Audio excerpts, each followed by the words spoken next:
Welcome to the Live Up podcast, where we revisit the movie. That's one. I do save these in an outtakes folder. Just all right. We got two more. Over under 3. Go. Okay. Welcome to the Live Up podcast, where we watch. Damn it! 2. I only have one more to do. I'm gonna do it. Welcome to the Live Up podcast, where we. All right. I'm going to do the... Oh. I can't. I have the yips. I'm going to do it one more time. Casinos are losing money on this tonight. You are... All right. Welcome to the Live Up podcast, where I cannot fucking talk. 4. All right. 4th time's the charm. Right. Just one more time. I can do this. Yeah. All right. Welcome to the Live Up podcast, where we revisit the movies from our youth to see if they live up. Quick note on how this will go. We will review, discuss, and score the movie in question to see if it lives up to us now as adults and whether it lives up to kids today. Welcome to all of our new listeners. Make sure everybody likes, subscribes to @LiveUpPod on all the socials, and subscribe to us on your platform of choice. Leave a review. If you could write a review for us on iTunes, or just rate us on Spotify, or however else you do it, that would be amazing. Thanks so much, but that's the end of admin. I'm Jess Latterman. And I'm Amanda Treat. For today's film, don't we all really want to see Alan Rickman cut someone's heart out with a spoon? It's 1991's Robin Hood, Prince of Thieves. Fun fact, I still own a DVD copy of this movie, and you can only watch the first half of it, and then you have to eject it, flip it, and then watch the second half. Like DVD? Yes. I don't remember how DVDs were double-sided like that. They were not. I bought this movie on Amazon, 15, 20 years ago, and it came like that. So I think somebody was trying to make that a thing. It's not a thing. It's an annoying thing. But it wasn't on Laserdisc. It's a DVD. It was not on Laserdisc, Just though. checking. Although we're hearing from some of our listeners that Laserdisc was all the rage. All the rage for like a minute. Many people are remembering this, so awesome. That was a plug for our previous episode, Silence of the Lambs, which I did see on Laserdisc, but I don't have it. Thank you to the listeners who chimed in about their Laserdiscs. We, I want to say sympathize. I don't even know how you describe our reaction to Laserdisc technology. I don't know. We're a little obsessed with it. Maybe. May it rest in peace. Oh, we should probably talk about the Robin Hood movie. Yeah, we probably should. Jess, you've seen this before, but what's your history with Robin Hood, Prince of Thieves? Yeah, so I saw this in the theater. I was aware of Kevin Costner because this was right after Dances with Wolves, so I knew who he was. And then after I saw it in the theater, this was in heavy rotation at home.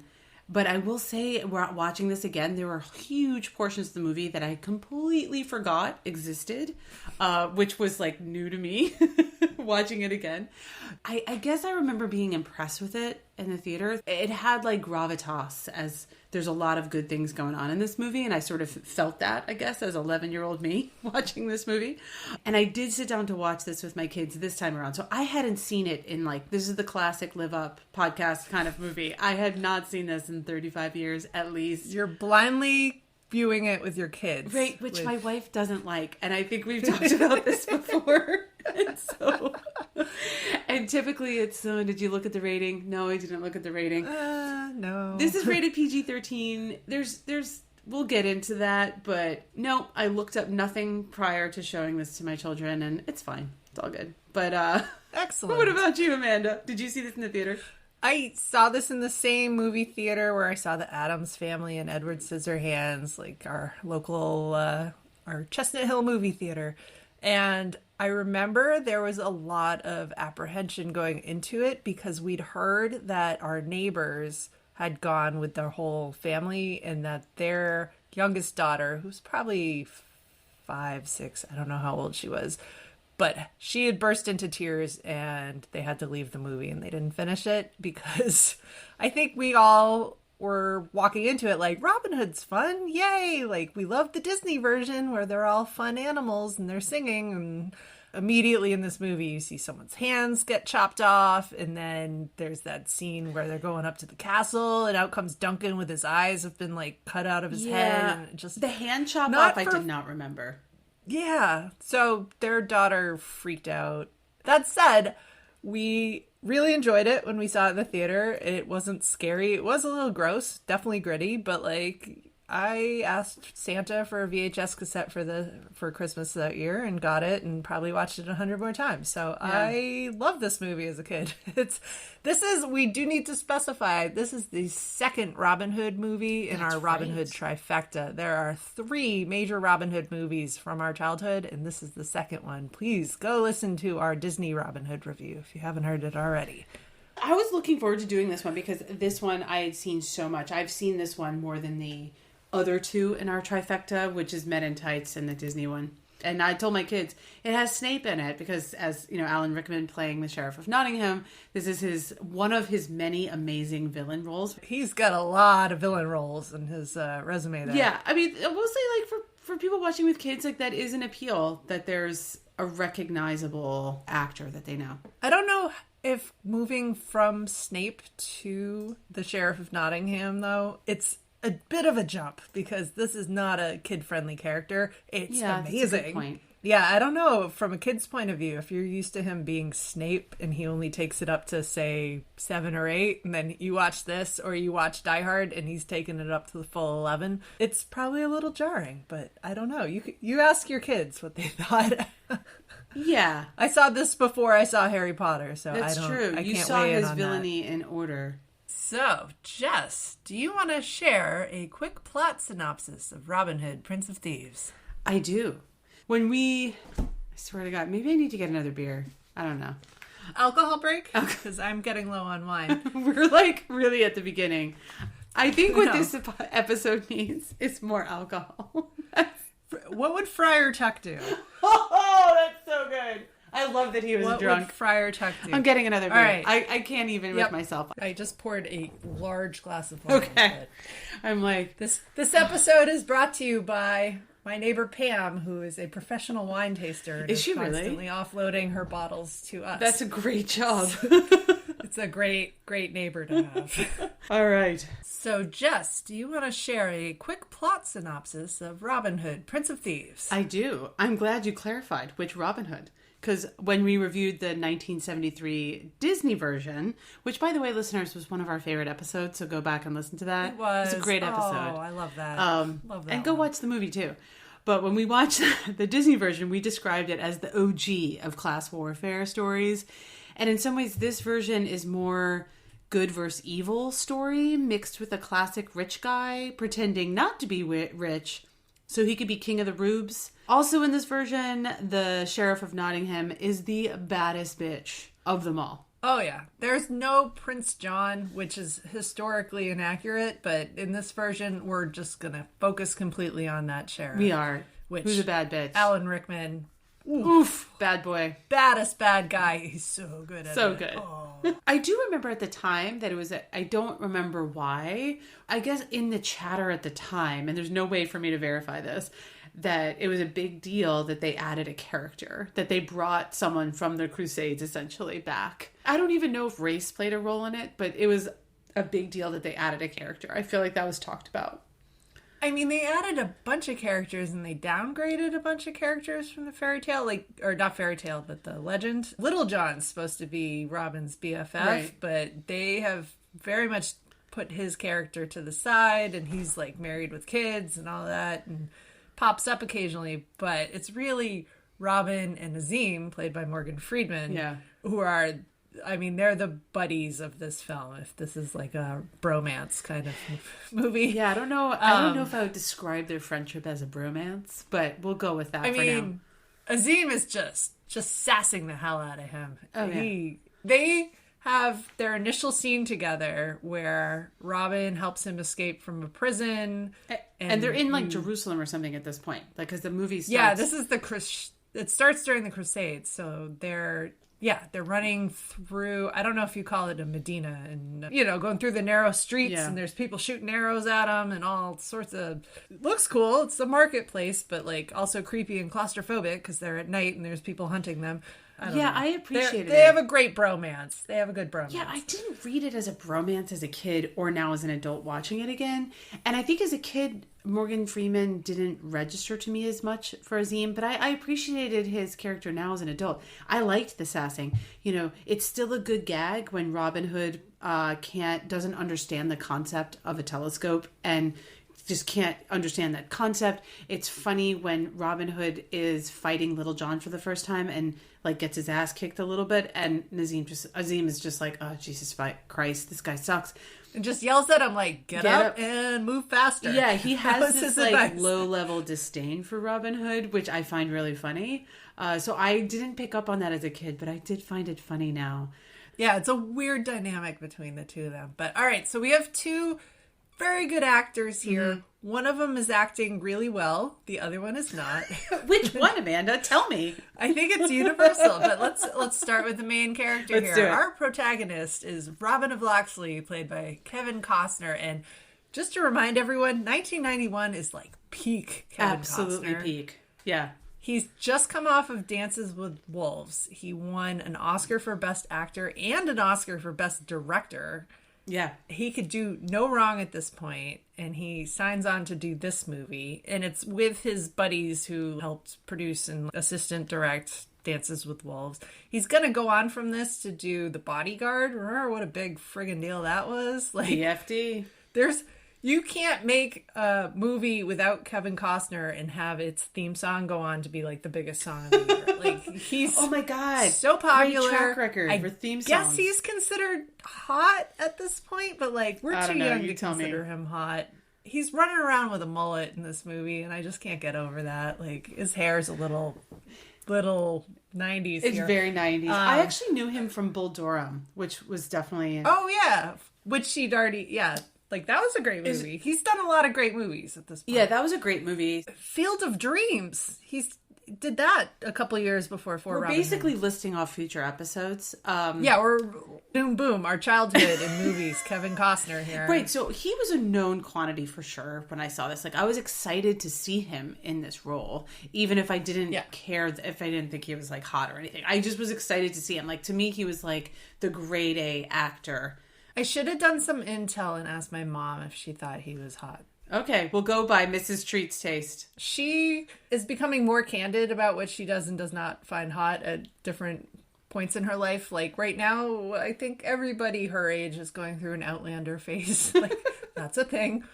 She says she likes it for the scenery. I think it means, like, scenery equals that guy's ass. But, like, you know, she's becoming more vocal about what, you know, she likes and doesn't like in a movie. So, yeah, I don't know if she has an opinion on Kevin Costner or not. He seems very milquetoast. We need to follow up on this, and I'd like to know Mrs. Treat's opinion about the hotness level of Kevin Costner. Tune in next episode, whatever that is. I'm going to do some research. Yeah, I need to know this. So it would be good if listeners told us if they thought Kevin Costner was hot, because he never registered to me as a sex symbol. I mean, we had talked about, when we've talked about Edward Scissorhands, that Johnny Depp, when he was at his peak, he was just, you know, beautiful looking man, and that was like his thing. He is. Yeah. Right? So, and I don't remember Kevin Costner having that kind of following. No. I don't know. Because I'm the wrong person to ask. Like, Sorry, as listeners. a lesbian are not going to have as many thoughts about Christian Slater appearing in this movie as I will. And, like, I'm a little young to have had a Christian Slater phase, but I very much appreciated that Christian Slater was in this movie. Like, in 1991, I loved me some Christian Slater. He's, little, like, slinky, slimy, but, like, there's something about that was so 1991's, like, meet the bad boy. Like, he's gonna be heroin chic, thin, and, like, scrawny, and you're all about his sarcasm. Ooh, Christian Slater. So, but getting back to Kevin Costner as Robin Hood. So you had started this by saying one of them was good in this movie and one of them wasn't. Yeah. And with this intro we just did for Kevin Costner, you would actually think it was Kevin Costner. He was pretty much an A-lister, legendary actor at the moment he stepped into the reins as Robin of Locksley. I always thought it was his choice to just keep his voice natural and, like, do his American accent, which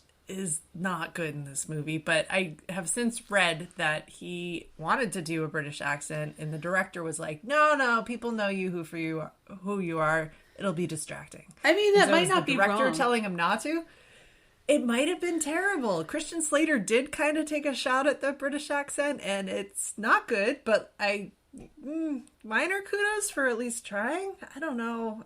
Mixed feelings. It's a terrible British accent coming out of that guy's mouth. Yeah. But like Kevin Costner doesn't try it except for a couple of scenes that just like pops up suddenly. And I found out after the fact that he just kept slipping it in there to piss the director off because the director told him not to do it. Like, screw you, I'm going to pronounce this with a very British accent suddenly. Regardless of his performance, or maybe this is his performance, I felt like he played Robin Hood as, like, very monotone. I don't even know how to say it. Maybe it was the confusion over the accents. No, I think his acting type, because he doesn't do any wild... You know, he and, I would say, Morgan Freeman, who we were talking about a second ago, as being, like... a really strong performance. That Morgan Freeman always plays Morgan Freeman in every single movie he's in. But he's always very good. Yeah, he's always excellent at whatever he's in.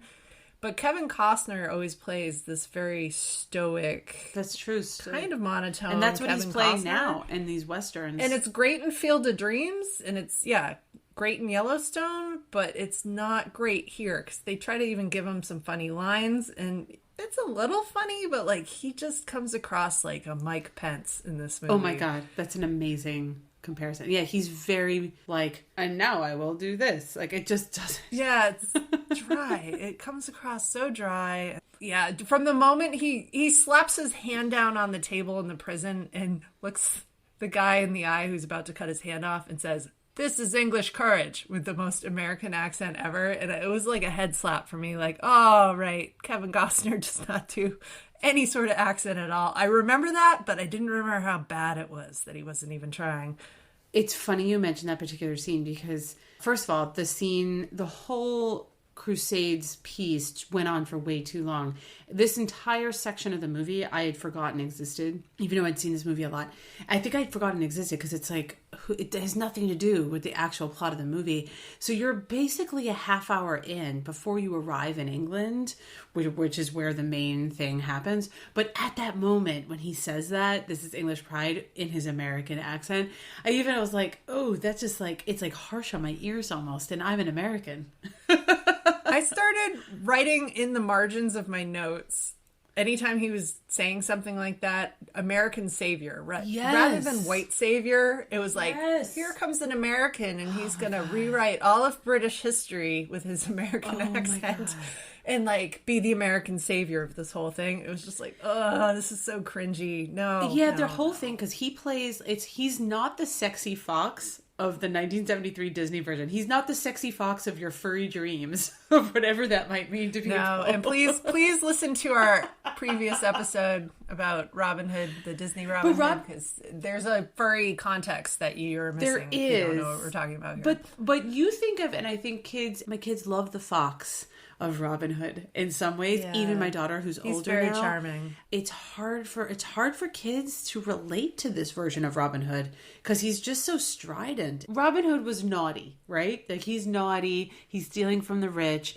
all these things. And if you're only familiar with the Disney version, that's how he's presented. So, or even Errol Flynn. I mean, he's rakish, he's charming. Absolutely. He's playful. And this is the opposite of that. This is stoic and Spartan. It's a whiff of like this very like selfish, which is not the character that Robin Hood's supposed to be. He's supposed to be robbing from the rich and giving to the poor. And he just comes across as like an American savior is such a great way to put it. Because it's sort of like, I am a rich guy, but I'm not going to be a rich guy. And I'm just going to walk in here and lead all you rubes into battle. Yeah. And it comes across as selfish to me. Yeah, no, he went to Phillips Exeter Academy and then he went and studied abroad somewhere and came back and tried to tell everyone how enlightened he was. That's who we're dealing with here. And it's annoying. And he fucks with their lives. He becomes a chaos agent then in their lives. And that's a little bit the scripting, but that's just sort of how he plays it. He plays it as that American, as a savior. And stoic. He doesn't play it naughty. And as a kid, I didn't mind it. But this time around, it just didn't have enough depth. Let's jump into Azim, played by Morgan Freeman. So he, for some reason, has this whole other side plot that they never develop but he has dreams about a witch, and the witch is having dreams about him. Like, there's a whole other movie going on between Mortiana the witch and Azim. Which I didn't pick up as a kid. I want to watch that movie, because I remember as a kid, it just stuck with me as a kid for some reason. There's a scene where they're all sitting around a campfire, and they're talking about the sheriff, and somebody is like, and he has a witch, and she flies. And you just cut to Morgan Freeman's face going, witch? Oh, right. And you see it. I think the impression is supposed to be, oh, like maybe he's a little scared of witches, or he thinks England is super weird because they have witches, or like some reaction like that. But after watching it a bunch of times, you're like, oh, like there's a connection. He's like somehow spiritually connected to this witch. They fall asleep at night and dream about each other, or about murdering each other, or something. Like, and if folks don't remember, the witch is sort of like the like stepmom for the Sheriff of Nottingham, for the Alan Rickman she's character. Just crashing in his basement or something. Like, it isn't explained, although there's an uncut version of the film where there's more backstory that she... I don't need more of the witch, the to be honest. sheriff's mom or something. Like, no, it's this weird undeveloped side plot that Azim and the witch are destined to murder each other, and I feel they like have to play it out the whole way. You could almost do like a Rosencrantz and Guildenstern version of just focusing on that. That would be interesting. That would be so much fun. That would be great. Yeah, because the two of them are really captivating characters, unlike Robin. And like, do you want to see Azim murder a witch? Yes. Like, let's do a slow build up to that. But I do appreciate his depth. I mean, I think he added a lot. If he wasn't in this movie, I don't think I would have liked it as much as he, meaning Morgan Freeman. I don't think I would have liked it as much as a kid, even though he didn't register for me as much as a kid. But it's like Robin Hood needed someone to humanize him. You needed someone to sort of be his buddy, not just the love interest. So he serves that role well. I like Morgan Freeman in this a lot. He's kind of a philosopher character. He comes in, he's got all the wisdom. He gives one sentence pieces of advice that, you know, Robin has to take to heart and act on immediately. He gets to make his own pretentious speech at the end, which seems weird, but with Morgan Freeman delivering it, it at least has more gravitas when he's standing on the wall. Yeah, he's yelling down to the people about how they should abandon the sheriff and join Robin Hood, and how I'm not one of you, but I follow Robin Hood. If you just look at the words, that's a really dumb speech. The script of this is not the best script of any movie we've reviewed. Yeah. But there are actors in it who are just saying, all right, you know what? We're going to make this work. And Morgan Freeman, makes this work. This character is great. He's very interesting. He's always doing kind of cool stuff in the background, or, you know, sometimes right in the front. Like, they have him basically invent dynamite at one point. That doesn't seem true to the Robin Hood legend, but now we get to blow up a lot of shit. So, woo! Yay, Azim. So, both of these characters, the good guys, the buddy duo here, are offset by the Sheriff of Nottingham. Oh, good And God. he has his cousin, Guy of Gisborne, who's the lackey in this situation. But let's start with the Sheriff of Nottingham, played by Alan Rickman. Oh my God, this is one of the great performances of my childhood. It's so good. It's like the movie The Dark Knight, when you're just wanting the Joker to come back on screen the whole time. And you're like, I don't give a shit what Batman's doing right now. Like, what's the Joker doing? Right. I really need to see what the Joker's doing. Yeah, he's phenomenal, but I do think he was like a little dark. I mean, so if folks don't remember, and I think we had mentioned this previously, the Prince John is not really a character. So all the bad guy shit just gets rolled into Alan Rickman as the Sheriff of Nottingham, who's planning to usurp the throne. So it's him trying to usurp, not Prince John. But he is so dark. He takes this to 11. I mean, oh my God. Yeah. When there's that scene where he ends up killing his cousin because his cousin disappointed him, his henchman essentially. And it is so fucked up. My kids were like, what? I remember when I saw that for the first time, it was like a slight relief because one of the bad guys is out of the picture now. You kind of knew it was coming though. It was tense. But it was, and you saw when Alan Rickman, or the sheriff, his hand goes behind him. Oh yeah. And they kind of like cut it in a way that you can see him reaching for something, but they don't show what he's doing. And then he just stabs his cousin to death in the stomach. And I remember feeling like slightly relieved, but it was almost like, oh my God, so the baddest bad guy has just like taken all of the evil into himself somehow. Everything horrible in this movie is being consolidated into this one character at this moment because he just killed off the second baddest bad guy. Right? Who was on his team, and it's like he's very violent and rapey in this. And he is, but he's also sarcastic and kind of, I mean, it's a little bit comic booky. Yeah, this character should be so one-dimensional and so flat based on he's just such pure evil. There's nothing redeeming about him, and yet somehow Alan Rickman plays this in a way that you're just captivated. Like, what's he gonna do next? Oh my God, this is everything's crazy. On the table, and he just keeps escalating. My kids kept asking me, "Is Marion gonna die? Are those kids?" You know, at some point he takes, when there's a big battle scene in the woods, when they find out, they, meaning Sheriff of Nottingham, finds out where Little John and Robin Hood are hiding. And there's this big battle, and he takes a bunch of kids prisoner, which is so fucking dark. And my kids were like worried. They're like, "What is he going to do to those kids?" No, he's because crazy you're like, enough to everything do it. is on the table, right? For what he's going to do. I mean, they even registered that he is a wild card bad villain, more so than they know. Again, they know him as Snape. I won't give away the Harry Potter canon here, but Snape has more depth than just the villain. So, and so it was a little, even though they know him as a villain, it was still jarring to them, or people who have never seen this, who might be younger. It's a little jarring to see Snape that fucking dark. I mean, he's like Voldemort here. So this is how amazing Alan Rickman is. Apparently the scene you're referencing when he has the kids brought up to like basically blackmail Marion into marrying him.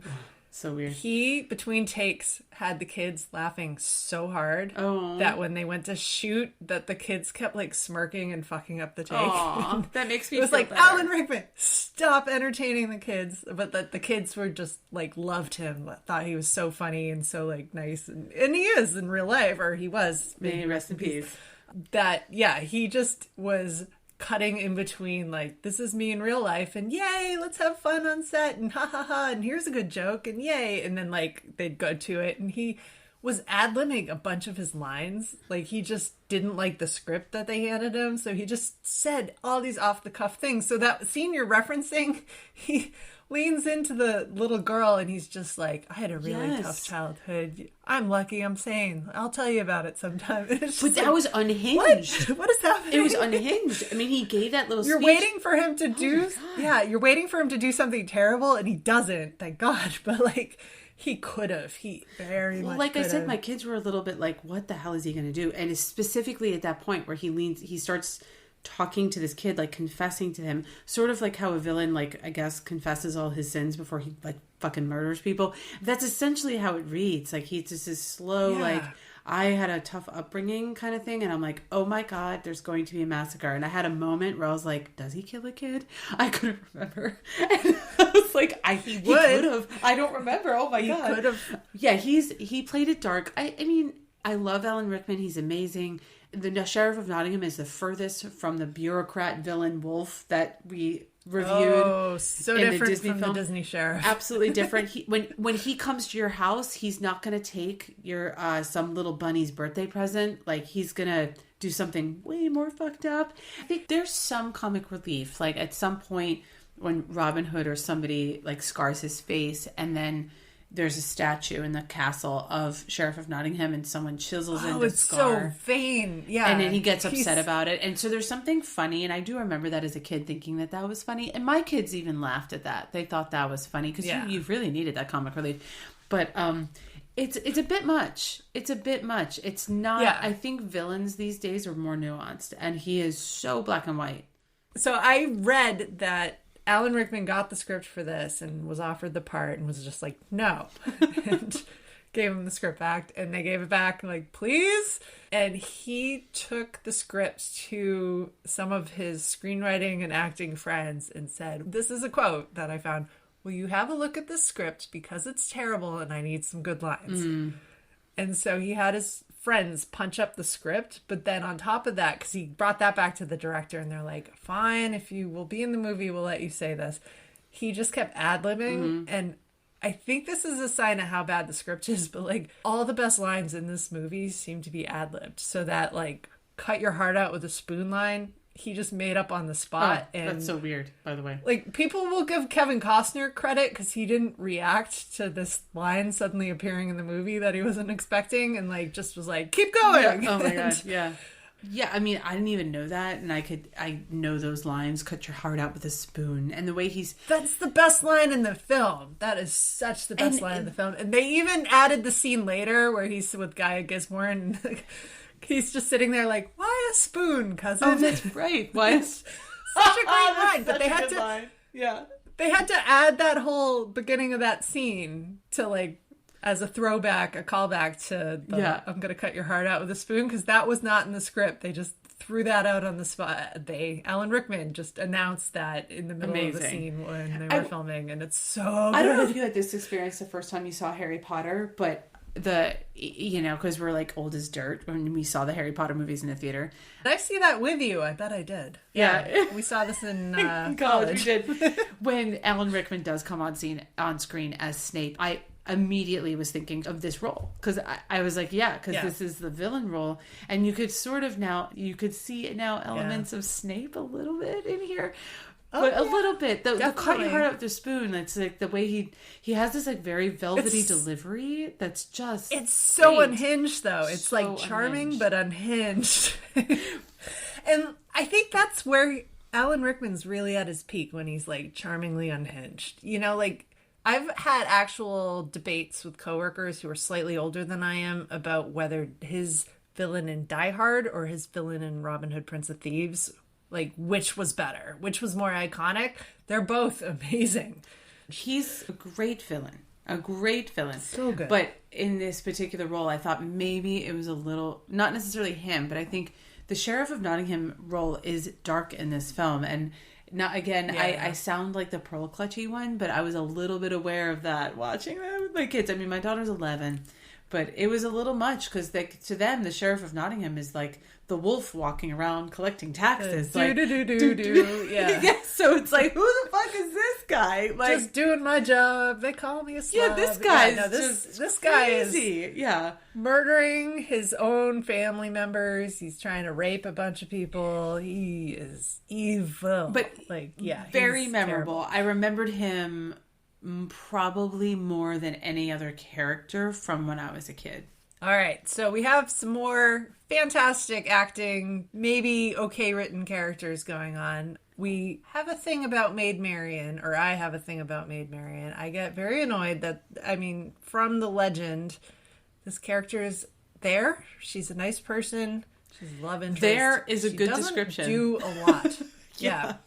She's always just a helpless damsel in distress, and this movie plays it a little differently at first, but then reduces her back to that role, and I am torn about whether that is more frustrating or not. So she has a great entrance. Maid Marian here is played by Mary Elizabeth Mastrantonio. You know her from Scarface, you know her from The Abyss. Like, she's a great actress. So she has a phenomenal entrance. She shows up kind of dressed like a ninja. She is a ninja. Is kicking Robin Hood's ass initially. There's this whole what happened to Maid Marian, and there's a secret security guard here, but it turns out it's Maid Marian in disguise. This is where when Robin Hood is back from England, he's like looking for back from the Crusades. Sorry, he's looking for refuge, and they were childhood friends. So Robin Hood's world is upside down. Despite this, she's still going to kick his ass. Yeah. So she's got a sword on him. They're fighting. They're hitting each other over the head with like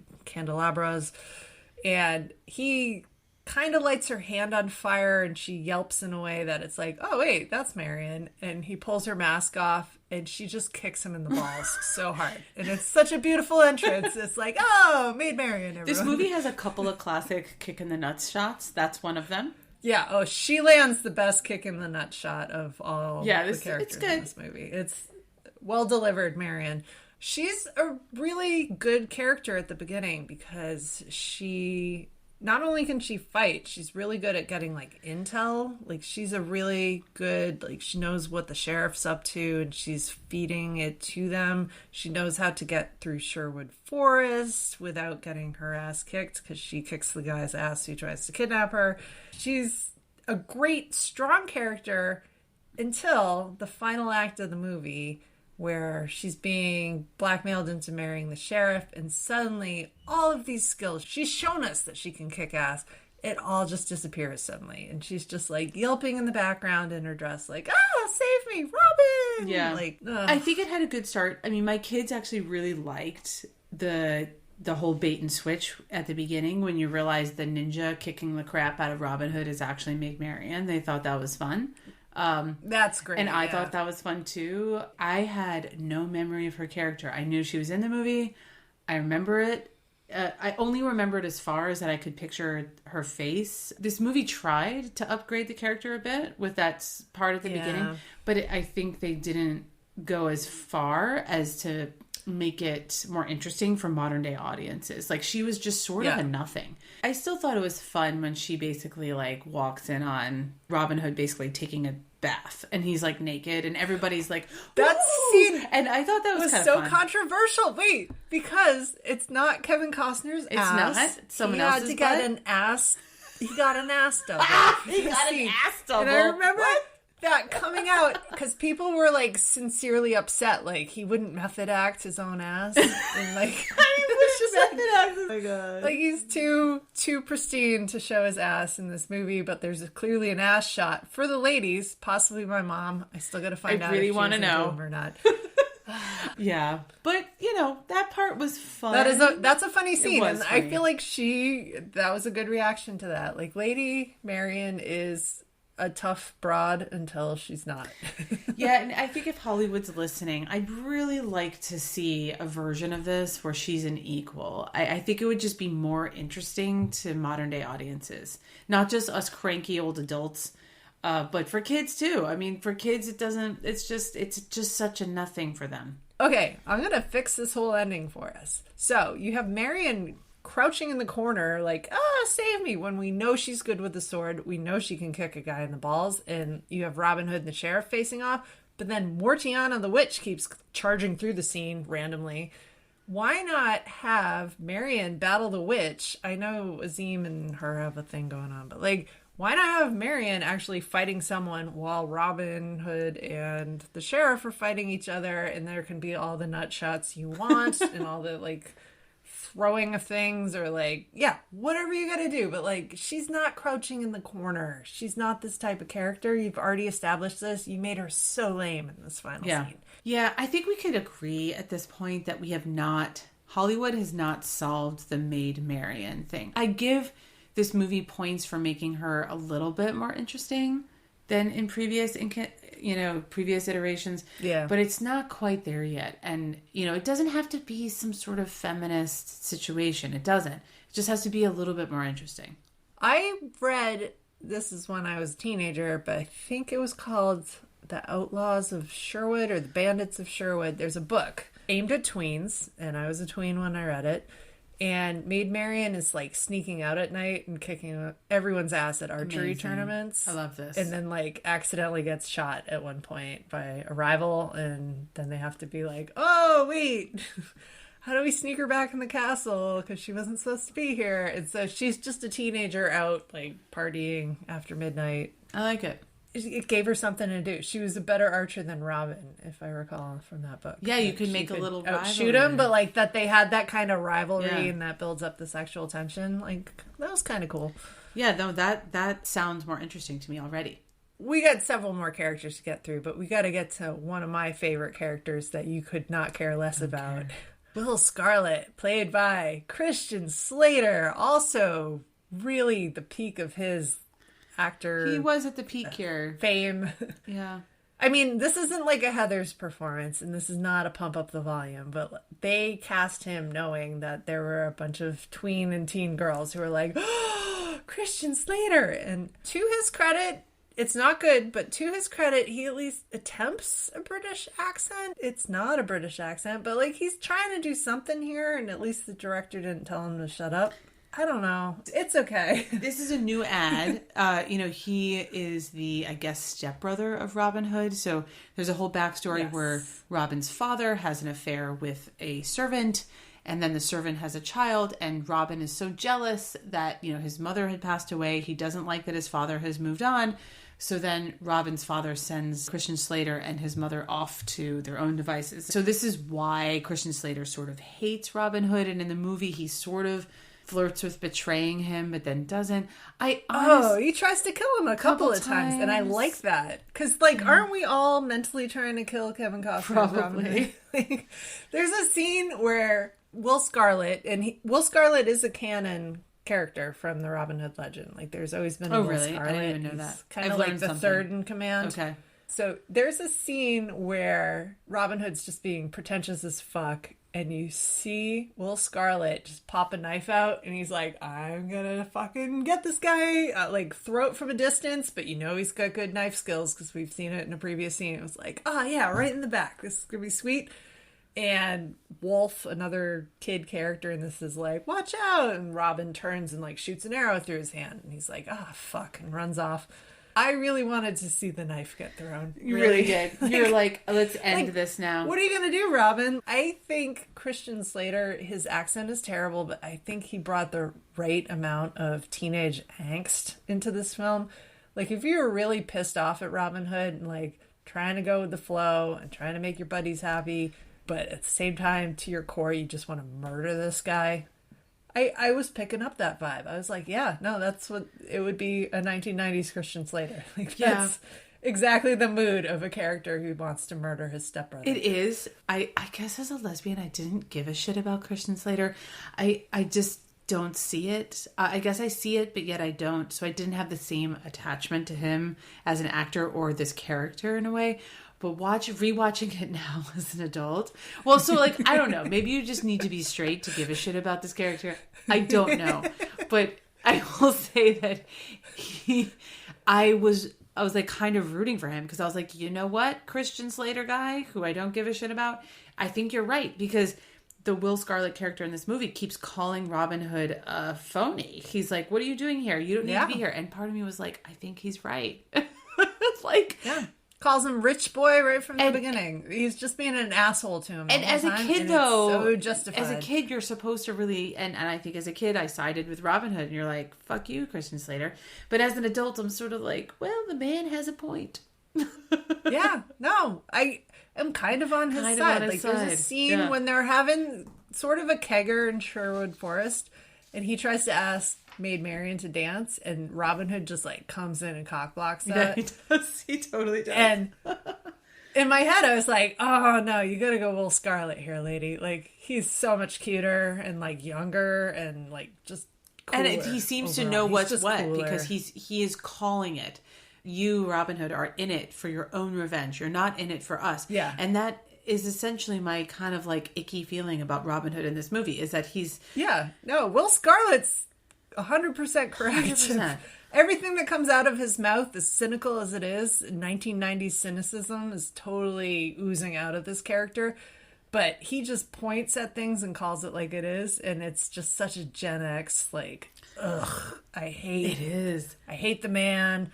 I hate the rich people. I fucking hate the rules. He's just in there being that 1990s person in a Robin Hood flick. But I love that when I was a kid. It represented so well. I was just like, yeah, I'm angry too, Will Scarlet. Let's be angry together. Be angry together. Yeah. Also, I'm sure I thought it was hot when I was 12, but I'm just shrugging for folks who can't 12. see me. I don't know. We'll have to hear from others. I believe you. Know what? You liked Agent Starling from Silence of the Lambs. I like Will Scarlet and Robin Hood. We have our types. We do, and it's all the types are welcome here. I'm absolutely going to make us watch Pump Up the Volume in a future podcast, by the way. So, listeners, get ready. We're going to make a lesbian watch Pump Up the Volume. Yeah, you're going to just gang up on me about Christian Slater. I'll have to think of I'm going to make you watch A League of Their Own. It's going to be great. Oh, I love A League of Their Own. But anyway, it is a great movie. You're going to have to come up with something that's a little bit... Okay. I'll think about it. A little bit more your team than that. So just a few other characters, starting with Guy of Gisborne, the sheriff's cousin. played by Michael Wincott, the second baddest bad guy. This actor has the creepiest voice in the history of very cinema. gravelly. I hate this guy so much, but like love this actor because he's just stuck with this voice for his career and he's making the most of it. Yeah, he's one of the black and white just bad guys the same way as the witch is. Yeah. The witch is just a bad bitch. She's a bad bitch, but I kind of love her. I'm Geraldine not sure I agree. McGowan plays Mortiana. This was my Halloween costume in 1991. I went as the witch. Oh my god. Yeah. She was gross. She was a little like too gross for me. She's friggin' disgusting, but like we just talked about our Halloween costumes before we started recording this episode, and when everyone was going as Barbie this year, I went as one of the Yellow Jackets. Like I'm fully on board for friggin' evil chicks, and this is a friggin' evil chick. She has these moments where she's reacting to the sheriff and it's so deadpan. Wait, hold on. We have to. Really I can't. I funny. have to go back to the Halloween costume. Yeah. So did people recognize it? Like, did people The Yellow Jackets one or Mortiana Did the they witch? recognize like, oh, that's the witch from Robin Hood, Prince of Thieves, or did you have to explain it? 12-year-old Wednesday Addams required explaining because I remember this Halloween very specifically. It was one of the coldest, rainiest. It wasn't even raining. It was like sleeting on us. So like I had my whole costume designed and then it was just like, oh shit, this requires a winter coat. Mm-hmm. So like you had to put the winter coat under the costume. The makeup's coming off your face and dripping down and you had to explain it. I'm just imagining like a sea of like Snow Whites and Pocahontases. And is that how I plural? Mm-hmm. Is that the plural of Pocahontas? Pocahontasai? Pocahontas. We're probably getting into some not PC territory. But in a sea of Disney characters, I'm imagining like there's Disney princesses everywhere, and then I was going as the witch from Robin Hood. Pretty much, like that's what I'm imagining. And people are like, they're just like I just imagine these like little old ladies being like, "That's nice. Who are you, little girl? Oh, you're a witch. Oh, that's adorable. You're just Please like get I'm off a my fucked lawn." up witch from Prince of Thieves. They'd be like, oh god, okay, get off my lawn. You know what would have made the costume? I was missing that one contact lens. Oh yeah, the eye, the cataracts, all white and one pupil. I'm not saying she's not a good actress. I'm not saying it's not fun to have these like evil witches. She's just like so icky. Not Did you a need character from Robin Hood. This is adding a whole other level of like satanic worship and witches, not the fun witches from Harry Potter. Like right. They're going full witches, but she's just like squatting in the basement there. You got to walk through her lair. There's rats running around, spiders and blood and like all kinds of crazy stuff going on. But I love the scene where everything is going wrong for the sheriff. All his money is being stolen by Robin Hood. And he charges in and he picks up one of her knives and he just like stabs a bunch of her shit out of frustration. And she's just watching him and then she just goes, "Something vexing you." Like, it's such a deadpan line. And I'm like, yeah, Mortiana the Witch is just like, you might want to talk to somebody about this, Sheriff. Like, you have some tension building up here, and I can't help you. I just do spells and shit. I have this weird connection with this guy from the Crusades. Yeah. There's no reason for her to be in the movie, but yeah, I really want to see, like, her and Azim go off and do a spin-off movie. I'd watch that. I need an origin story here to make it interesting. I didn't really need her in this movie. I thought it was just a little too gross. I mean, it's over the top, but that's the thing that I think Kevin Costner or various actors in this movie, no, pretty much just Kevin Costner, didn't get, is this movie is over the top. Alan Rickman got the memo and was like, yeah, oh, I have a witch that I hang out with? Great, we're doing this full speed ahead. Don't hold me back here. But, like, Kevin Costner's treating it like it's some sort of historical drama. Like, no, this is off-the-rails nonsense. Yeah, You've got a witch with one eyeball and then, like, a random pupil in her other eye. Like, it's disgusting, and you know what? I'm here for it. It was a Halloween costume that I stand by. I just can't. It's so obscure. The Halloween costume is so obscure. I love it. I mean, I was, like, dressing as, like, Coke cans and shit. Like, I wasn't, like, dressing as, like, the witch from this movie. Oh, good Lord. Nope, loved it. I was fully on board. For anybody who has BritBox, this is the actress who plays Miss Marple in all of those Agatha Christie movies. So if you want to see her playing a witch who's squatting in a basement of the sheriff's house, we've got a movie for you. All right, we got a couple other people we want to talk about real quick. Suppose we need to mention there is a not listed cameo of Sean Connery playing King Richard. Great cameo. Who was 30 years younger than Sean Connery at the historical timing of this film, but that's cool. That's fun. I thought he was like a fun little cameo. Like, it was like this beautiful It is a fun wedding. cameo. It's the last scene, and you know, they have a very, like, I'm gonna call it a farmhouse bougie wedding in the woods. It's very well designed here. Super live, laugh, love their wedding. Oh my god, totally. Like, it's sold as a set in like a Pier 1 somewhere. But you too could dress as Maid Marian in your farmhouse wedding. It was just like the classic King Richard coming in at the end, and Sean Connery just brings the gravitas. It was a fun cameo, I thought. It was memorable. I remembered it as a kid. It was a fun cameo, and I kind of remember, like, as a kid, I didn't fully know who he was because I don't think I'd seen any of his movies. Definitely hadn't seen James Bond movies before I saw this movie in the theater. But I remember my mom being like, "Oh, does your mom think he's hot?" I mean, I feel like we need to ask her this too. I'll add that to the list. We're gonna just keep adding to the list of.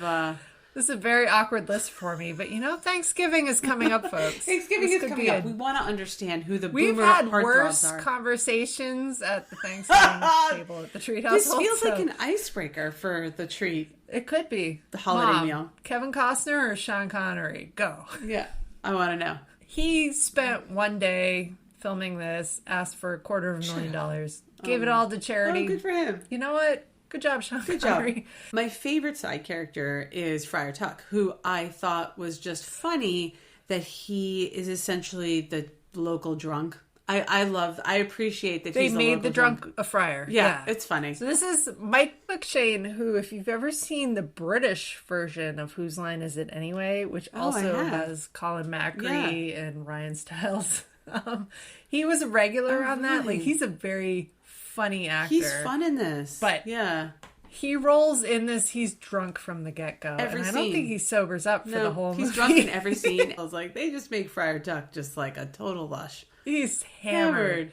There's that one scene, because they recruit him to be the preacher, essentially, to Sherwood Forest once they've built their awesome treehouse fort. And he is giving the reverse of an AA meeting in one scene. Like, he has all these people sitting around, and it's very, like, solemn, and he's just telling them they need to drink more. And it's a beautiful, funny cutaway that they just, you know, all right, what's everyone else doing? But it's just like, there's a reverse AA meeting going on with Friar Tuck up in the hill there.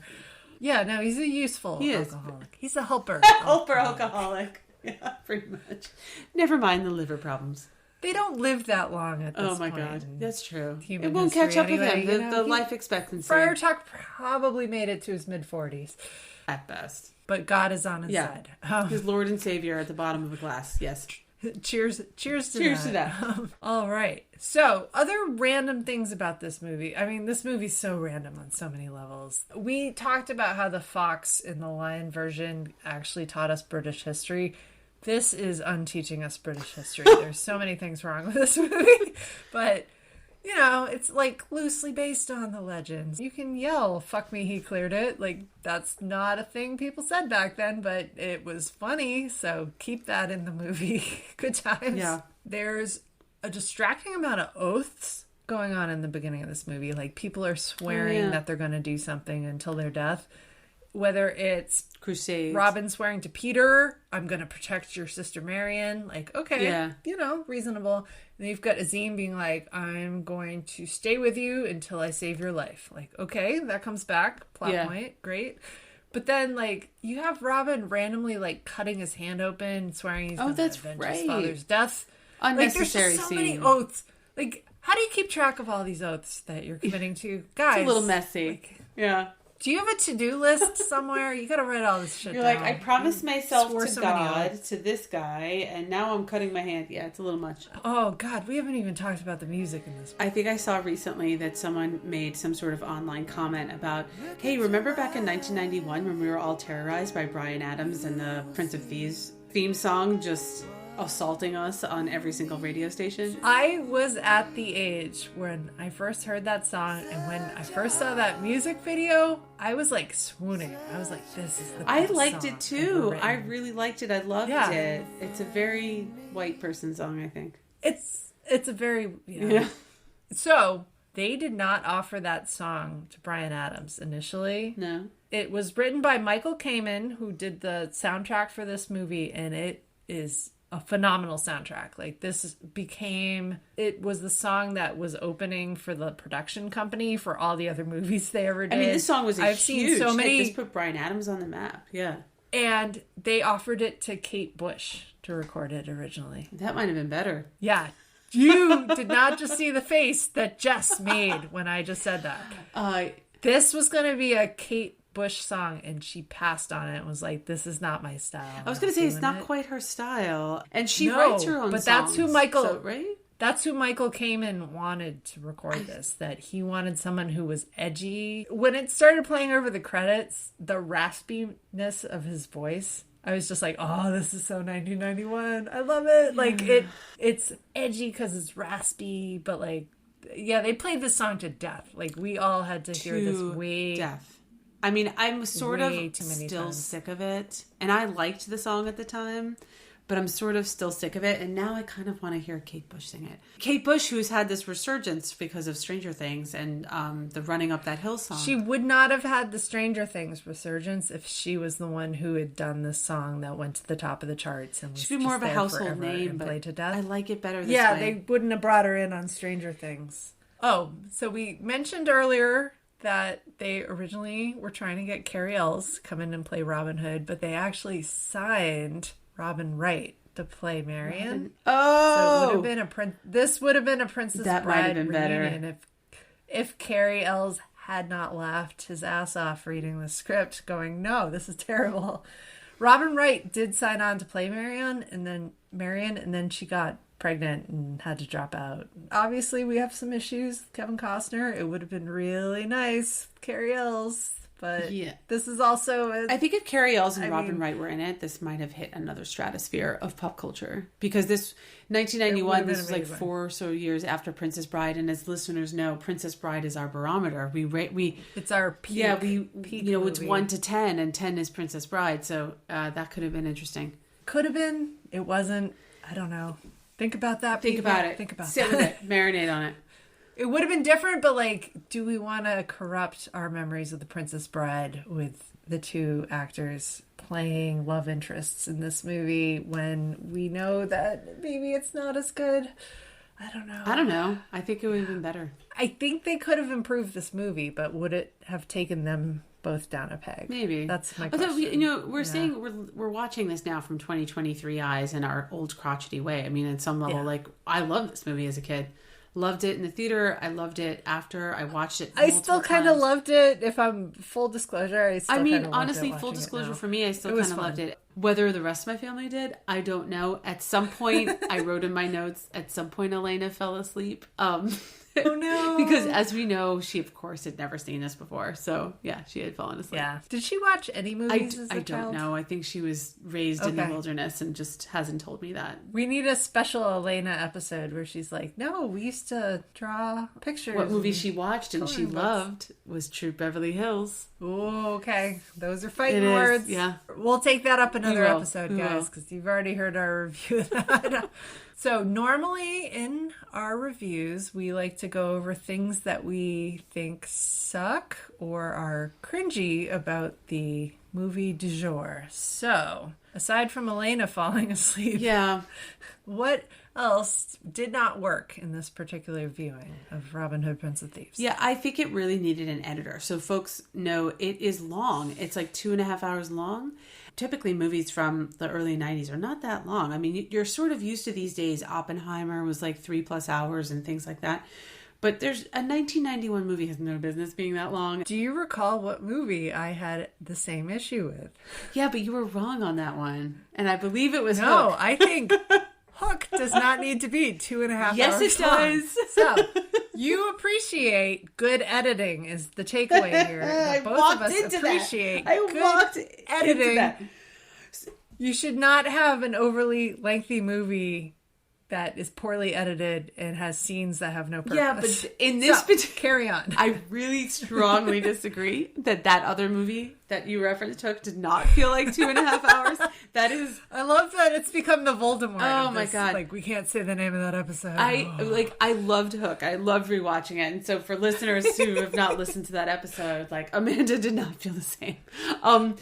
No, and Elena and I are both right that it should not be 2.5 hours. But it's annoying and it's good. And I guess in this particular case, it felt long. And we're circling back. This needed better editing. And wait, can I give you a trivia point on this? So the production company and Kevin Costner jumped into the editing booth and shut the editor out at a certain point. That's not good.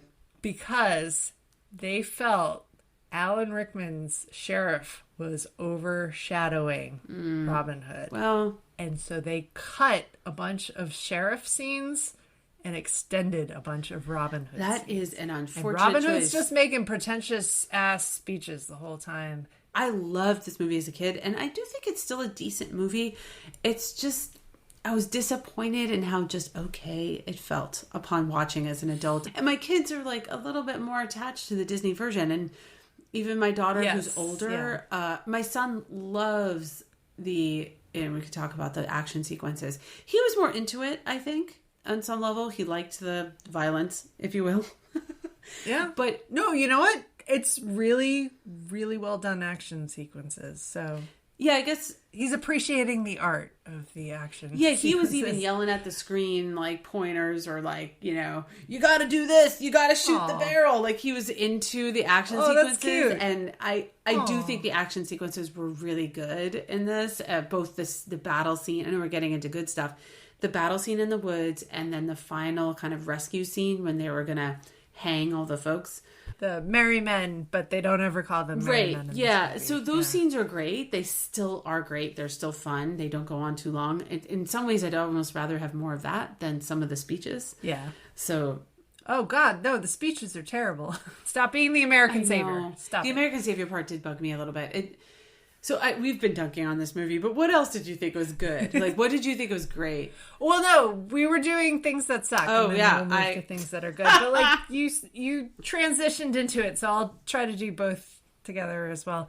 For me, things that still stick with me as annoying or suck is just, I mentioned it, but Maid Marian. The script, the original script, must have sucked so badly. I haven't read the original script, but like all the best lines in this are ad-libbed.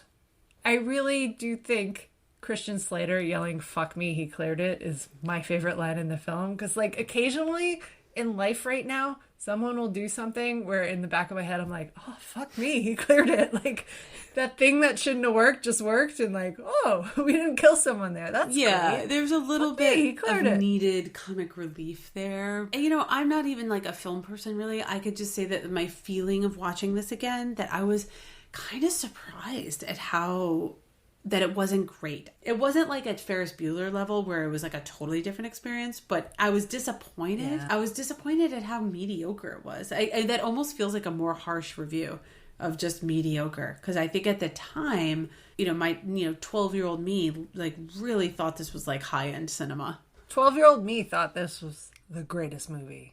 I was supposed to say the things I love about this movie. We've talked about, like, the action sequences are phenomenally good. They've choreographed these. For some reason, Azim invents dynamite, and they blow up a bunch of stuff, and, like, it's just, they're running around, they're lighting things on fire, and it's just chaos, but, like, so cool looking. I really do love the action sequences.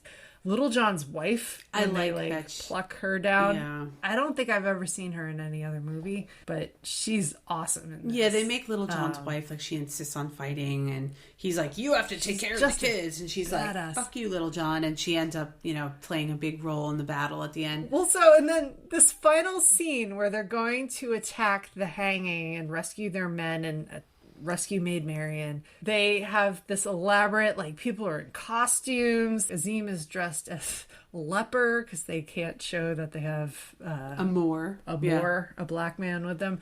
But they dress the other guy like a Scotsman, and like they're all just like doing their elaborate ruses, but she's perched up on the wall, and the soldier comes over to her like, what are you doing up here? And she's like, oh, I love a good hanging. And her husband comes over the wall at that point, like throws the guy to his death. Not a defenestration, but like, and he just sits down next to her and she just goes, hello, my lover.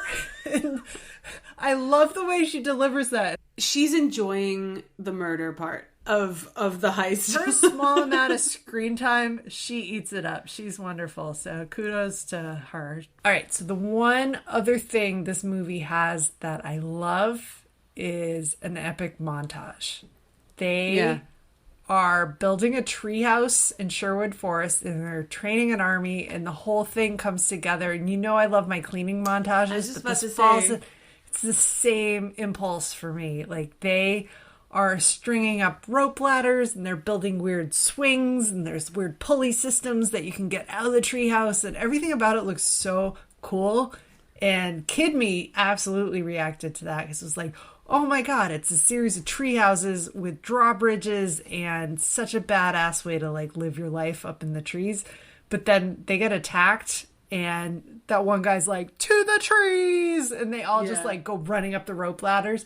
Everything about it is such, like, in my childhood brain, that was the perfect way to live. Like, let's build a whole community in a treehouse. Oh yeah, it's amazing. Yes. It's so cool. Inside there's like a mini robbing sequence of robbing the rich. Oh yeah, and like then it's all like, let's go like save the church from being robbed by the sheriff's people, and let's go throw chickens at the peasants in the neighboring town and be like heroes. Yay! Like they're just going through it. Yeah, great montages. I agree, and I think they were just as good this time around. And I do remember them as a kid. I liked them too. Thought they were fun, and my kids liked them. It resonated. I think Elena might have been asleep at that point, but that's okay. Well, you know, that's okay. I suppose we should rate this movie. I have a hunch where you're going with this, but we'll see. You might delightfully surprise me. I might. So just to remind folks, so as we had mentioned, Princess Bride being a barometer, we rate this twice. We rate it for adults, and as well as does it live up for kids today? And by adults, I mean, does it live up to us now as adults? Rating is 1 to 10, 1 being garbage, 10 being Princess Bride. What are you thinking, Amanda? So this is my adult rating, and I'm going to give this an 8. An 8 after all of this dunking? I'm shocked. I thoroughly enjoyed this, despite the fact that I know Kevin Costner was, I'm not going to say phoning it in, but being prevented from even trying his British accent and just coming in a sort of sulking, way too serious sort of tone. But everything around him in this movie saves this movie for me. I think it's really fun. I think every character except for Robin Hood is awesome, and I enjoyed watching this again. So I'm giving it an 8. So I was somewhere between a 5 and a 6, and I'm going to give it the extra point of a 6 because of essentially just a nostalgia point. And the reason why I hovered in the middle is that I agree with you. I enjoyed watching this again. It wasn't as great as I remember. So I didn't want to go much above the middle. So a 6 from me. So that's, what is that math? Order Muppet. Tell me what it is. We are at a clean 14. All right. So the second rating, the same scale. Does it live up to kids today? 1 to 10. What do you think? This one's harder for me because I know that 12-year-old me really enjoyed this movie when I saw it in the theater. I do want to give it an above average rating. I'm going to go as high as a 7, which is what I gave Pee-wee's Big Adventure. I'm actually really surprised given all the dunking we just did. I'm almost like questioning your sanity We're really at this just moment. Dunking on the script and Kevin Costner, though. It's true. There's no surprise to you or our listeners. I'm going to be a bit harsher. And I probably overemphasize my own kids' viewing of this. I don't think this is a great entryway into the Robin Hood canon for kids these days. It's just okay. Because Robin Hood himself falls flat versus being a sexy fox, I went as low as a 3, which is really low. And ouch. I just don't think... I could be convinced for it to be slightly higher. And again, it's not like a bad movie. I mean, if you remember watching this as a kid, I think it's fine to rewatch.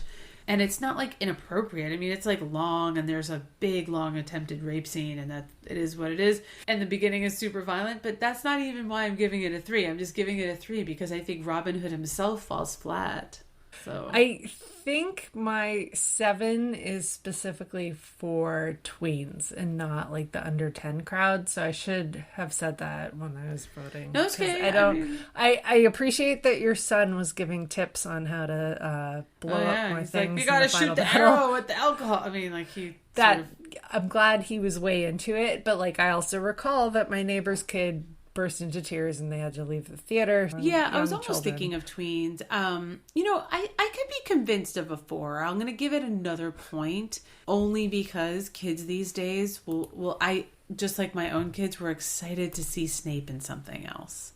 They know who Alan Rickman is, and it's fun to see him play another villain. So I'll give it a 4. You've convinced me, Amanda. Oh, I'm glad. I still think you're really high for how much you've dunked on this. Your other 4s for kids, by the way, are Ferris Bueller's Day Off and Pee-wee's Big Adventure. That works. So that tracks this for me. Feels right. Feels right. Feels right. Whereas my other 7s are the Muppet Movie and the Addams Family. Oh, for kids. Amanda, I don't know. I know. I might have gone a little high there. So we're at 25. Okay. This could go either way. We've had exactly the score in movies that are a no for us, and we've had movies right around this ballpark that are a yes. So does it live up? So to remind viewers, this now after scoring, we each have to agree of whether this lives up. It's a up or down, yay or nay. We both have to agree. We've tanked each other's favorite movies before. It's a bad sign that you phrased it like that. I know. I really was like wanting to say yes to this, but I'm not sure I can. All right, what's your reason for not thinking this lives up? If anything, there was certain like, oh, I forgot this part and it's weird. Like, oh yeah, this is not as funny as I remember. And so I was constantly almost like justifying it to myself as to why I liked it as a kid versus finding new things to appreciate about it. So that it's just hard for me to say yes to it, even though I have a real affection for this movie. I think I'm going to have to say no for me. Oh, I'm right. sorry. Were you going to say yes after all that dunking? I am saying yes, even after all that dunking, because watching this as an adult, I still enjoyed this. I made a separation from the parts of the movie that I loved and super live up. The Alan Rickman performance, the Morgan Freeman performance, the action scenes, all fantastic. They all live up. Kevin Costner's real, and he won a Razzie Award for this, by the way. I mean, deserved. He beat Vanilla Ice. I mean, okay. A movie called Cool as Ice. Oh my God, that's hilarious. To be the worst actor of 1991 after winning Best Actor at the Oscars the year before. He's not good, but there's something in my brain that almost put his performance into this like Sharknado territory of look at like this museum piece of how weirdly wrong this performance was for this movie. And it's weirdly wrong. Still was affectionate about that. Was just like, yeah, look at this like very awkwardly off part of this. This character is totally wrong for the everything else that's going on in this movie. They have such a good cast and so many things are going right with this movie, but Kevin Costner as the actor and Kevin Costner getting into the editing booth and taking Alan Rickman out of the film more than he was. See, you're like, I don't... It's the wrong, and I shouldn't be giving him a pass, but at the same time, I'm like so amused by it. And I find that it tickled me. It lives up. It lives up. It's so funny though, because like this whole time I felt like you've been dunking on us more than me, as I was thinking that maybe that you were a sure thing to say it doesn't live up. I'm surprised. But all right, well, that means we officially deem it as not living up, even though Amanda thought it did, which I'm going to don't believe you. The word barely, it barely doesn't live up. I would put that thing, that's right. It barely didn't live up. I'm sure folks may disagree. So I guess once again, hate mail, come my way at Live Up Pod on all the socials. Let us know what you think. Have you watched it recently? Do you think it lives up? Do you think Amanda's just been fooling me this whole time? Whatever you think, we'd love to know. And if you want to see Alan Rickman cut someone's heart out with a spoon, give us a shout out. Yes. All right, everybody.